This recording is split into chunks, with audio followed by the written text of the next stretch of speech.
The conversation around the star always circles back to the same pressure point, and that's the man touching the ball on every snap. The film from last season tells a story that's uncomfortable for some fans but impossible for me to ignore. Resilience mixed with frustration, control mixed with moments where the game sped up under the brightest lights in Jerry World. That tension defines where this team stands right now. I'm Carlos Eduardo, and I've spent years breaking down America's team through the lens of discipline, legacy, and the cold truth that banners don't care about excuses. Today, my analysis is centered on one name only: Dak Prescott.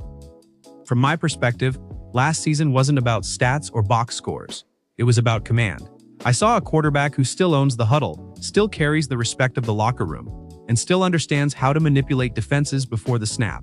The triple threat was there when the structure held. On early downs, the ball came out on time, progressions were clean, and the offense moved with rhythm. But on the money downs, when protection cracked and the margin for error vanished, the cracks showed. That's not about talent. That's about the brutal tax of playing under the star. If I'm being honest with Cowboys fans, Dak's last season felt like a veteran trying to play perfect football instead of free football. You could see it on tape. Hesitation where anticipation used to live. Checkdowns where aggression once took over. That's the weight of expectations pressing down, especially when every throw is judged against decades of history and Super Bowl VHS tapes we all know by heart. What I respect most is that he never hid from it. No finger pointing. No body language games. Just a quarterback absorbing the heat and showing up again the next week. That matters in this building.